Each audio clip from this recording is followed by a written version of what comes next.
What the flat classroom was really about. It's about connecting, connecting and bridging different people, different communities, and learning is not necessarily about learning 1+1. You know, learning about different cultures and learning about the world as a whole. I think is really important, and it helps to make the world more of a global village.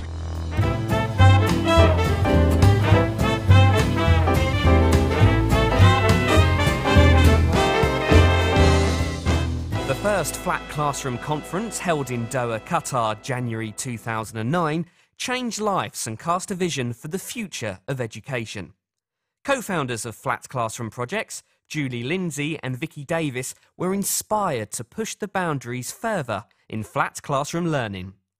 The conference was designed with one question in mind.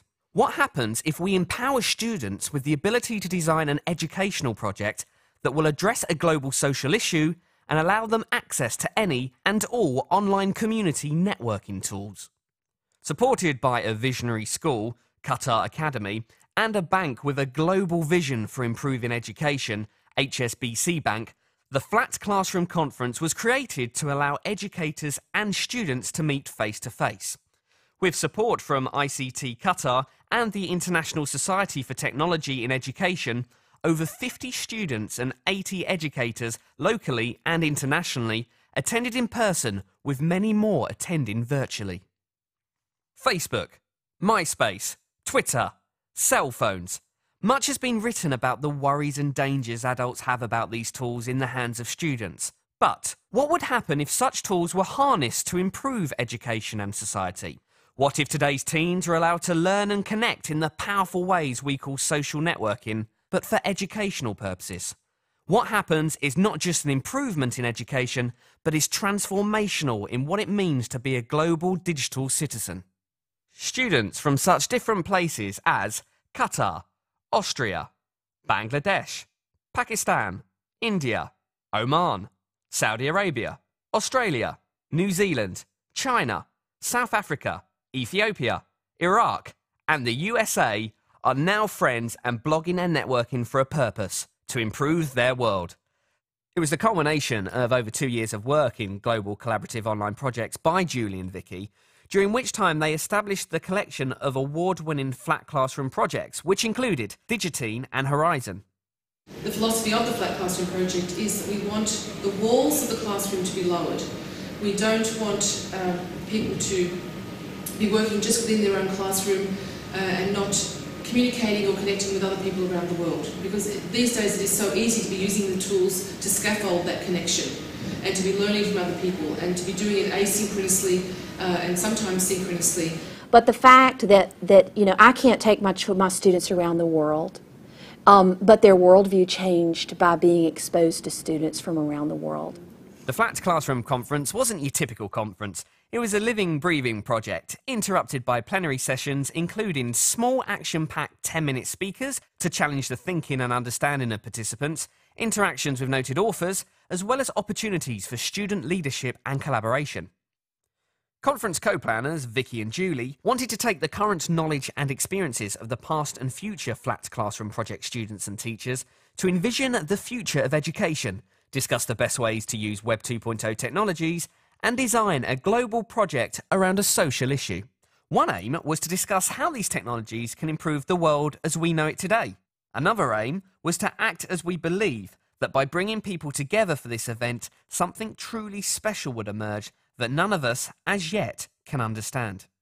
Using the project-based approach, participants at the conference talked about learning in a flat world. Strategies using online tools were implemented and sessions designed so that communication and interaction with a global audience was a vital element.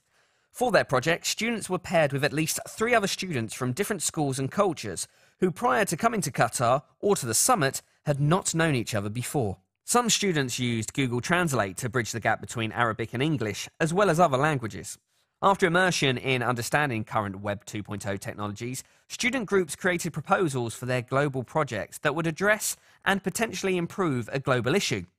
After learning about how to market an idea, they pitched their ideas to adult educators for feedback. Students refined their pitch to create public presentations. Then, after voting, 4 groups were selected to work with a producer from Hollywood to refine their idea into a movie that was then posted and shared for global voting. For their final presentation, students had many ideas. One group proposed a project to improve mathematics through the use of art, while the award-winning group wanted to directly address global understanding and cultural awareness.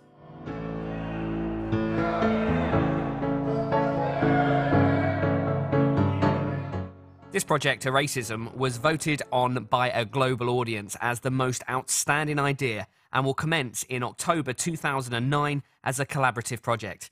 It will include a virtual world component and global debates between classrooms. The Flat Classroom Conference clearly demonstrated the power of using 21st century tools, largely Web 2.0, to foster better communication, collaboration and creation. This has set the standard for future events. It is vital that true global immersion projects, such as the Flat Classroom projects, become a part of high-caliber educational institutions around the world. The future vision of co-founders Julie and Vicki is to work with dedicated education change-makers around the world and continue to innovate global collaboration for the improvement of cultural understanding and educational opportunities. Based on the premise that a flat classroom is one that is open to reimagine the future, to embrace diversity and advocate pluralism, future plans include to broaden project scope and diversity and include students from all continents and political and social areas, the use of virtual reality as a medium for students and teachers to connect and learn, develop methods and support for low-tech participants, support teacher education through immersion into flat classroom pedagogy, implement international project-based face-to-face workshops, and continue the Flat Classroom Conference as a regular event to bring together engaged and innovative students and teachers. Is there a flat classroom in your future?